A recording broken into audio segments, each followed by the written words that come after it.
Semua orang termasuk kamu mungkin sering mendengar kajian atau ceramah tentang sedekah. Dari sebagian harta yang kamu terima, berapa persennya adalah punya orang lain di luar sana yang harus kalian keluarkan dengan rasa ikhlas. Mungkin akal masih bisa nerima lah kalau nominalnya masih dalam jangkauan. Tapi kalau yang harus kamu keluarkan berjumlah besar, tunggu dulu. Rem otomatis langsung tertekan. Kepikiran ini itu, belum lagi nanti kalau ada pertanyaan istri atau pasangan. Wah, ribet dah urusan. Tapi lain cerita di kisah inspiratif kali ini. Sebelum pulang dari kantornya, Saiful menelpon istrinya, Susi. Bunda, alhamdulillah, setelah menunggu 10 tahun, bonus dari perusahaan akhirnya cair.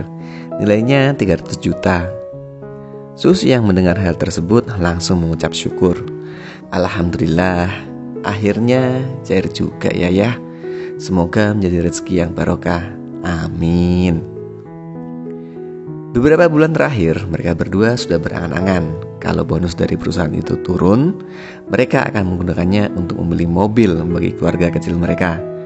Dan mobil Jazz putih adalah mobil yang mereka pilih. Andaikan bonus itu benar-benar cair dari perusahaan, tempat di mana Saiful bekerja. Ketika dalam perjalanan pulang, Saiful mendadak ditelepon oleh ibunya di desa.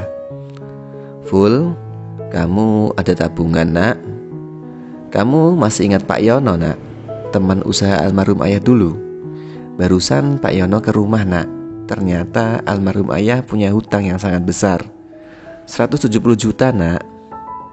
Mendengar hal tersebut, Saiful tanpa pikir panjang menjawabnya, iya bu, insya Allah di tabungan ada kok uang segitu. Masih dalam perjalanannya menuju ke rumah, setelah menutup telepon dari ibunya, Saiful menyemangati dirinya sendiri. Gak apalah, demi ayah juga. Masih ada uang 130 jutaan. Masih cukup lah buat beli mobil. Mungkin takdirku memang belum boleh menaiki mobil Jazz. Begitu gumamnya dalam hati. Belum juga sampai di rumah, handphone Saiful kembali berbunyi. Kali ini ternyata Anton yang gantian telepon. Sahabat karib Saiful dari semasa SMP itu kali ini membutuhkan bantuannya. Minggu ini istri Anton harus sesegera mungkin dioperasi. Anton membutuhkan sekitar 120 jutaan untuk operasi dan tagihan dari rumah sakit. Sejenak Saiful mencoba untuk berpikir. Uang bonus dari kantor tinggal 130 juta. Kalau dipinjamkan sama Anton, uangnya berarti tinggal 10 juta saja. Butuh waktu juga kan buat Anton untuk mengembalikan nantinya. Gagal deh impiannya punya mobil di tahun ini. Tapi kalau nggak aku tolongin, gimana nasib istrinya Anton? Setelah menimbang segala sesuatunya, akhirnya Saiful meminjami Anton uang 120 juta yang dibutuhkan untuk operasi dan biaya rumah sakit itu. Sesampainya di rumah, Saiful menemui Susi dengan wajah muram.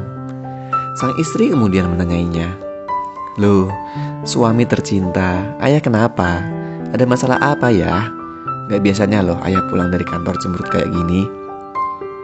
Sembari menghela nafas yang panjang, Saiful kemudian bercerita, "Tadi ibu telepon bun, almarhum bapak ternyata masih ada hutang sama Pak Yono. Ibu butuh uang 170 juta untuk melunasi hutang almarhum bapak. Habis itu bunda ingat sahabat ayah, Anton. Anton juga telepon ayah, baru butuh uang 120 juta untuk operasi istrinya. Ayah bantu mereka berdua bun. Jadinya uang kita tinggal 10 juta.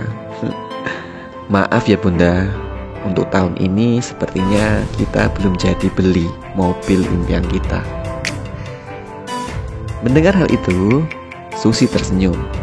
Ya Allah, kirain ada apaan ya? Ya, berarti uang kita yang sebenarnya ya yang 290 juta itu ya, bukan yang 10 juta itu. Saiful hanya melongo mendengar Susi bicara seperti itu. Bukankah uang yang kita pinjamkan atau kita infakkan pada orang tua, sahabat, dan orang-orang yang membutuhkan adalah harta kita yang sebenarnya ya? Harta yang akan mengalir terus padanya kelak ketika kita meninggal dan menghadap pada Allah. Sambil bermanja kepada suaminya dengan lirih, Susi kembali berucap, "Ya, Insya Allah inilah yang terbaik. Bisa jadi ketika nanti kita punya mobil impian kita, itu malah justru mendatangkan keburukan bagi kita. Bisa jadi jika kita jadi beli mobil itu, musibah besar malah justru datang kepada kita. Kita hanya tahu apa yang kita inginkan, sedangkan Allah Ta'ala Maha lebih tahu apa yang kita butuhkan. Subhanallah, sungguhlah benar, dunia adalah perhiasan, dan sebaik-baik perhiasan adalah istri yang solehah. Istri yang memberikan kenyamanan kepada suaminya yang tak akan pernah lekang oleh zaman.